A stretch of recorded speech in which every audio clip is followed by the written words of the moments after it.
O Caibalion, capítulo 6. O paradoxo divino. Os falsos sábios, reconhecendo a irrealidade comparativa do universo, imaginaram que podiam transgredir as suas leis. Estes tais são vãos e presunçosos loucos. Eles se quebram na rocha e são feitos em pedaços pelos elementos, por causa da sua loucura. O verdadeiro sábio, conhecendo a natureza do universo, emprega a lei contra a lei, o superior contra o inferior, e pela arte da alquimia, transmuta aquilo que é desagradável naquilo que é agradável, e deste modo triunfa. O domínio não consiste em sonhos anormais, em visões, em vida ou imaginações fantásticas, mas sim no emprego das forças superiores contra as forças inferiores, escapando assim das penas dos píanos inferiores, pela vibração nas superiores. A transmutação não é uma denegação presunçosa, é a arma ofensiva do mestre, o Caibalion. Este é o paradoxo do universo, que resulta no princípio de polaridade, que se manifesta quando o todo começa a criar. É necessário prestar atenção, porque isso estabelece a diferença entre a falsa e a verdadeira sabedoria. Enquanto que para o todo infinito, o universo, as suas leis e as suas forças, a sua vida e os seus fenômenos são como pensamentos presentes no estado de meditação ou sonho, para tudo o que é finito, o universo deve ser considerado como real, e a vida, a ação e o pensamento devem ser baseados nele, de modo a concordar com o preceito da verdade superior, cada qual concordam com o seu próprio plano e suas leis.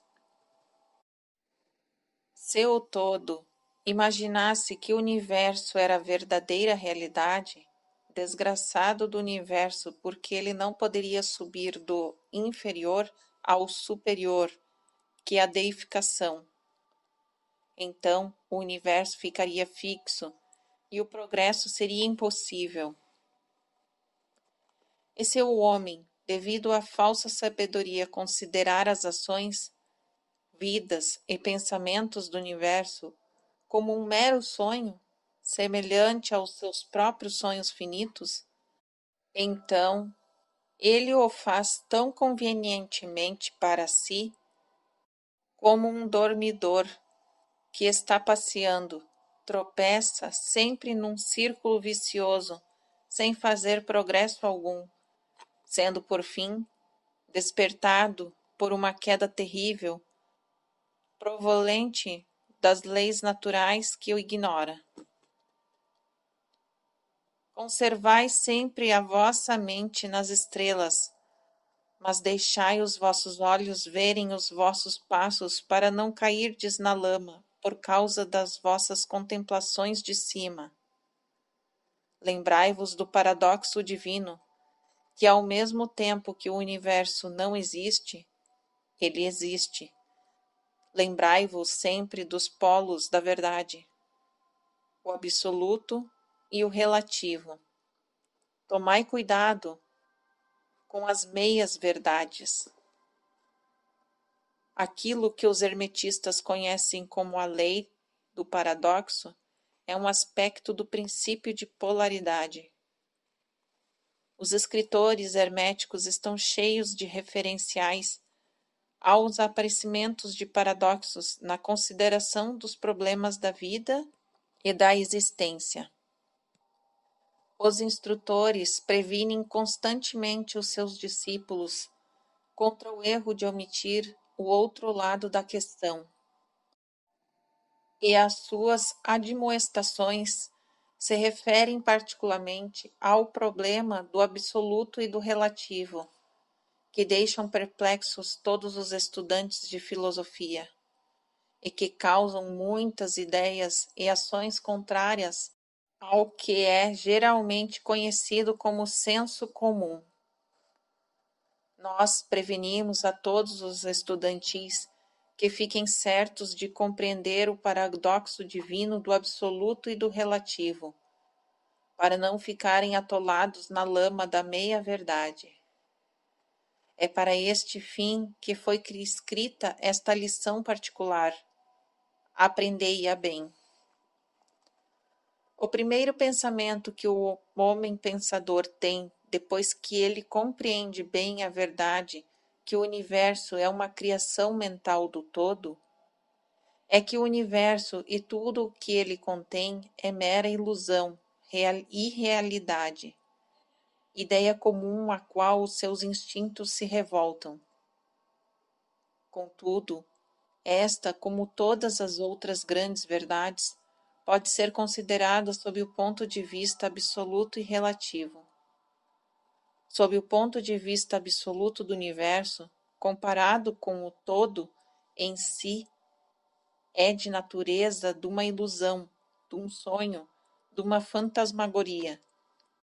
Sempre reconhecemo-lo em nossas vistas ordinárias, porque falamos do mundo como um espetáculo transitório que vai e vem, nasce e morre, por causa do elemento de impermanência e mudança, limitação e insubstancialidade, ideia que esta está em relação com a de um universo criado, ao passo que contrasta com a ideia do todo. Filósofos, metafísicos, cientistas e teólogos, todos são concordes sobre este ponto, que é fundado em todas as formas de ideias filosóficas e religiosas, assim como nas teorias das respectivas escolas metafísicas e teológicas. Assim, as doutrinas herméticas não ensinam a insubstancialidade do universo, com as palavras mais altissonas do que as que vos são familiares, mas apesar disso, o seu modo de encarar o assunto parecerá uma coisa mais assustadora. Uma coisa que tem um princípio e um fim pode ser considerada, em certo sentido, como irreal e não verdadeira. E conforme todas as escolas de pensamento, o universo está sob esta lei. No ponto absoluto de vista, nada há real a não ser o todo, que não pode ser realmente explicado. Ou o universo é criado da matéria, ou é uma criação mental na mente do todo. Ele é insubstancial, não duradouro, uma coisa de tempo, espaço e mobilidade. É necessário compreender cabalmente isto, antes de passardes a examinar as concepções herméticas sobre a natureza mental do universo. Examinai cada uma das outras concepções e vereis que elas não são verdadeiras. Mas o ponto de vista absoluto mostra um só lado do panorama, o outro lado é o relativo. A verdade absoluta foi definida como sendo as coisas como a mente de Deus as conhece, ao passo que a verdade relativa são as coisas como a mais elevada razão do homem as compreende. Assim, ao passo que para o todo o universo é irreal e ilusório, um simples sonho ou resultado de meditação, Para as mentes finitas que fazem parte deste mesmo universo e o observam através de suas faculdades, ele é verdadeiramente real e assim deve ser considerado. Ao reconhecer o ponto de vista absoluto, não devemos cometer o erro de negar ou ignorar os fatos e fenômenos do universo do modo como estes se apresentam às nossas faculdades. Lembremos que não somos o todo. Para dar um exemplo familiar, todos reconhecemos que a matéria existe para os nossos sentidos e estaríamos errados a mente finita se não a reconhecêssemos. Mas sempre a nossa mente finita compreende a afirmação científica que, falando cientificamente, não há nada mais que a matéria. Aquilo que chamamos matéria é considerado como sendo simplesmente uma agregação de átomos, aos quais são um grupo de unidades de força chamadas elétrons ou íons, que estão tão constantemente em vibração e em movimento circular. Batemos numa pedra e sentimos o baque. Parece ser uma coisa real, mas é simplesmente o que dissemos acima. Mas lembramo-nos que o nosso pé, que sente o baque, também é matéria. É, portanto, constituído de elétrons, porque esta matéria também é o nosso cérebro. E para melhor dizer, se não fosse por causa da nossa mente, absolutamente não poderíamos reconhecer o pé ou a pedra. Assim, o ideal do artista ou escultor, que ele tanto se esforça para reproduzir na tela ou no mármore, parece verdadeiramente real para ele. Assim, se produzem os caracteres na mente do autor ou dramaturgo, o qual procura expressá-los de modo que os outros os possam reconhecer. E se isso é verdade no caso da nossa mente finita, qual não será o grau de realidade nas imagens mentais criadas na mente do infinito? Os amigos, para os mortais, estes, o universo de mentalidade, é verdadeiramente real. É o único que sempre podemos conhecer, ainda que subamos de plano a plano cada vez mais elevados. Para conhecê-lo de outro modo, pela experiência atual, teríamos de ser o todo mesmo. É verdade que quanto mais alto nos elevamos nas escadas, alcançamos as proximidades da mente do Pai. As coisas mais visíveis tomam a natureza ilusória das coisas finitas, mas antes que o todo nos retire em si, a sua visão atual não desaparece. Assim, não devemos viver acima das formas da ilusão. Desde que reconheçamos a natureza real do universo, procuremos compreender as suas leis mentais e nos esforcemos em empregá-las para obtermos melhor resultado no nosso progresso através da vida, ao caminharmos de um plano a outro plano de existência. As leis do universo não são pequenas leis férreas, por causa da sua natureza mental. Tudo, exceto o todo, é limitado por elas. Aquilo que está na mente infinita do todo é real, em grau relativo a esta mesma realidade que é revestida na natureza do todo.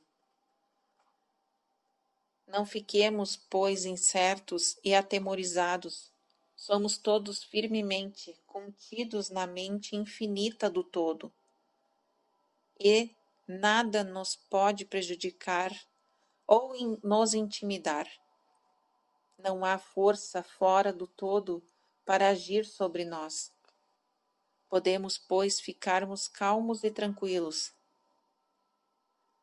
Há um mundo de conforto e tranquilidade nesta realização depois de atingida.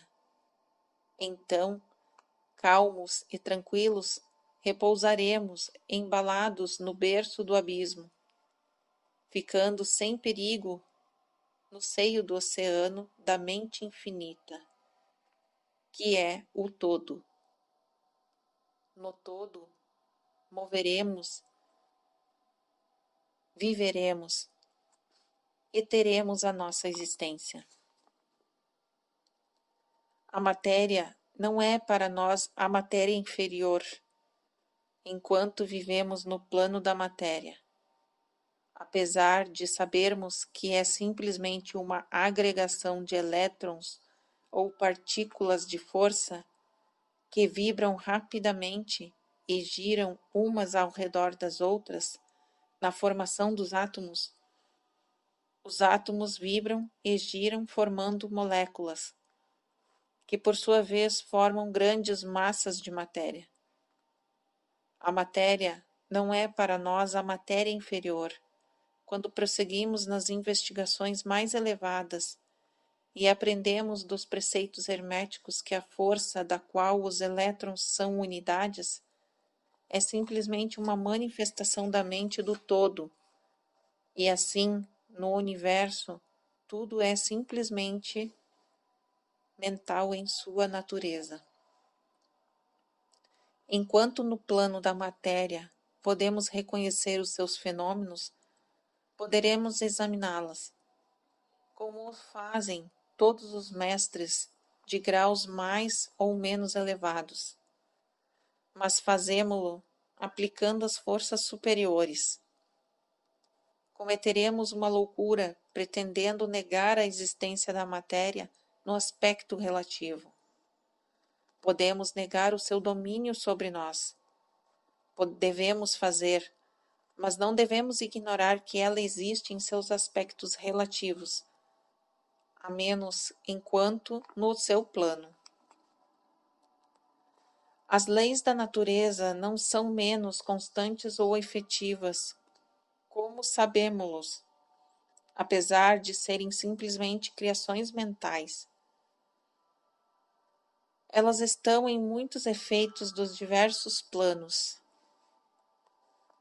Dominamos as leis inferiores, aplicando-lhes as que lhes são superiores, e somente por este modo. Mas não podemos escapar da lei e ficar inteiramente fora dela. Nada, senão o todo, pode escapar da lei, e isto é porque o todo é a própria lei, de que todas as leis procedem. Os mais adiantados mestres podem adquirir os poderes usualmente atribuídos aos seus deuses do homem. E há inúmeras ordens de entes na grande hierarquia da vida, cujas existências e poderes excedem mesmo os dos mais elevados mestres entre os homens, a um grau imaginário para os mortais. Contudo, o mais elevado dos mestres e o ente mais elevado devem curvar-se à lei e ser como nada diante do todo, de modo que os mesmos estes entes, cujos poderes excedem os atributos pelos homens aos seus deuses, estão subordinados à lei.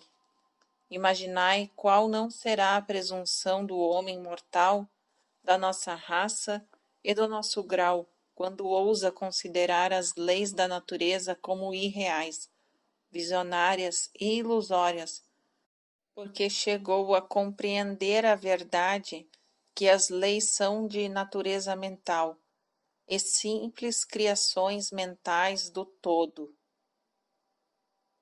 Estas leis, que o todo destinou a governar as leis, não podem ser desafiadas nem arguidas. Enquanto durar o universo, elas durarão, porque o universo só existe pela virtude destas leis, que formam o seu vigamento e que ao mesmo tempo o mantém. O princípio hermético do mentalismo, explicando a verdadeira natureza do universo por meio do princípio de que tudo é mental, não muda as concepções científicas do universo, da vida ou da evolução. Com efeito, a ciência simplesmente corrobora os ensinamentos herméticos. Estes últimos ensinam que a natureza do universo é mental, ao passo que a ciência moderna disse que ele é material, ou, ultimamente, que ele é energia. Em última análise, os preceitos herméticos não caem no erro de combater os princípios básicos de Herbert Spencer, que afirmam a existência de que unia energia infinita e eterna da qual todas as coisas procedem.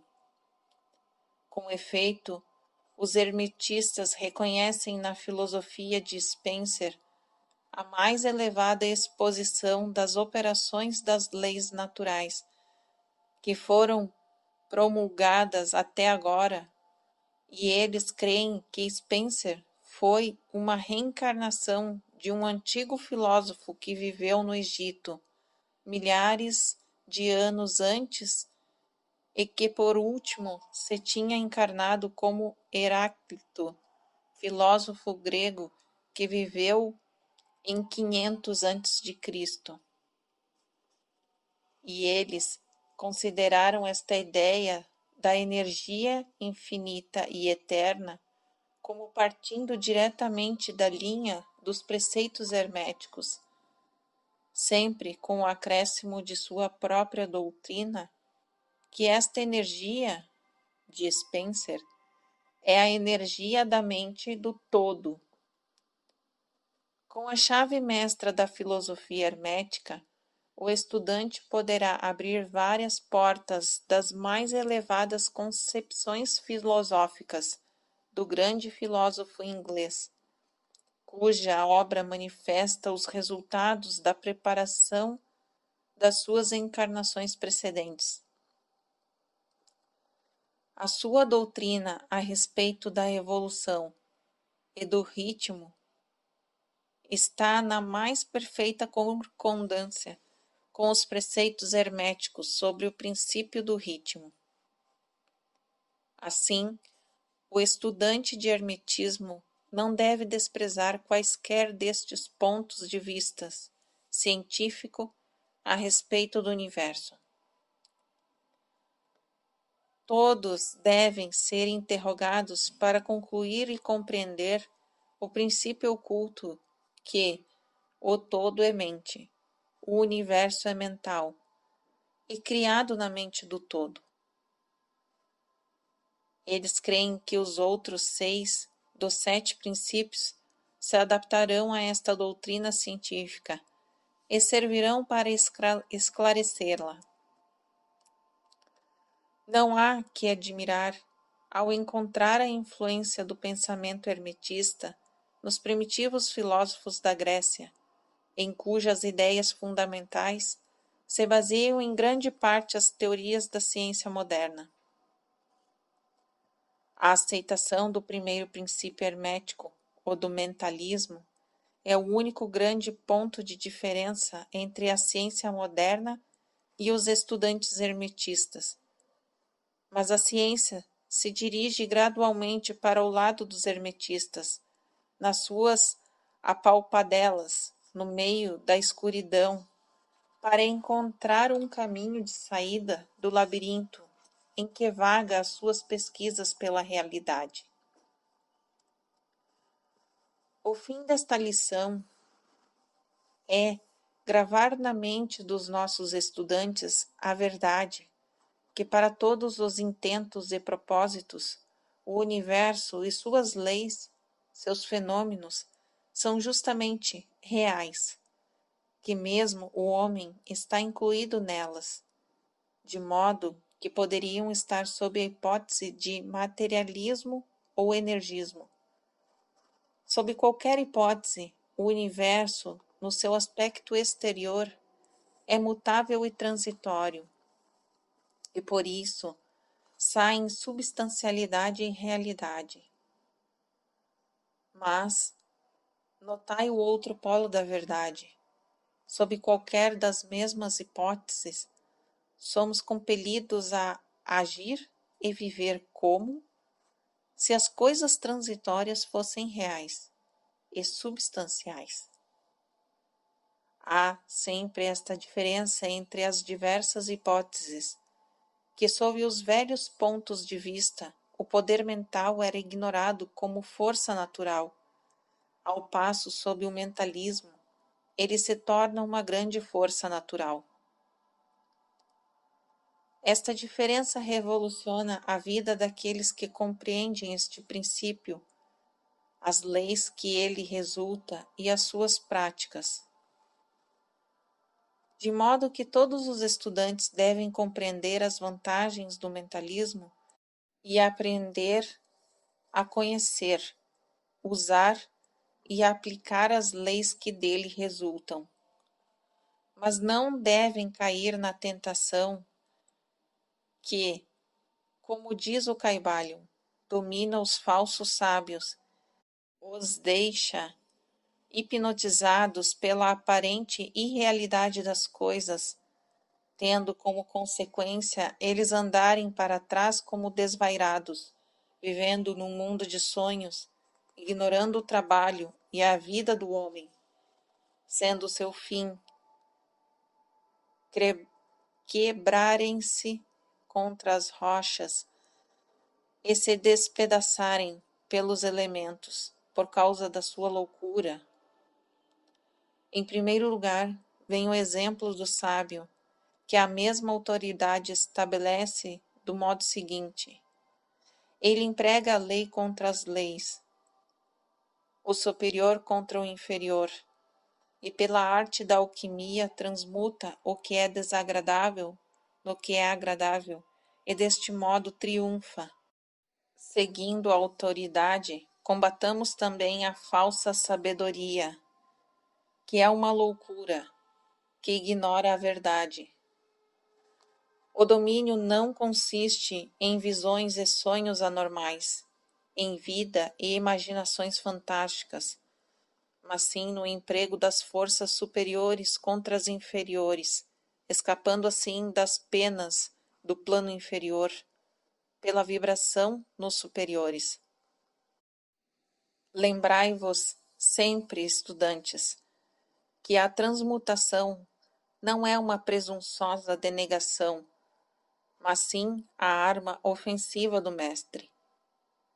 As citações acima são do Caibalion e são dignas de serem conservadas na memória dos estudantes. Nós não vivemos num mundo de sonho, mas sim num universo que, enquanto relativo, é real tanto quanto as nossas vidas, e ações são interessadas. A nossa ocupação no universo não é negar a sua existência, mas sim viver, empregando as leis para nos elevarmos do inferior ao superior, fazendo o melhor que podemos sob as circunstâncias que aparecem cada dia e vivendo tanto quanto é possível para as nossas ideias elevadas e os nossos ideais. O verdadeiro fim da vida não é conhecido pelo homem neste plano. As maiores autoridades e a nossa própria intuição dizem-nos que não cometeríamos o erro vivendo do modo melhor que pudermos e segundo a tendência universal no mesmo ponto, apesar das aparentes evidências em contrário. Todos estamos no caminho e a estrada conduz sempre para cima, deixando muitos lugares atrás. Lede a mensagem do Kybalion e segui o exemplo do sábio, fugindo do erro do falso sábio, que parece por causa da sua loucura. Fim do capítulo 6.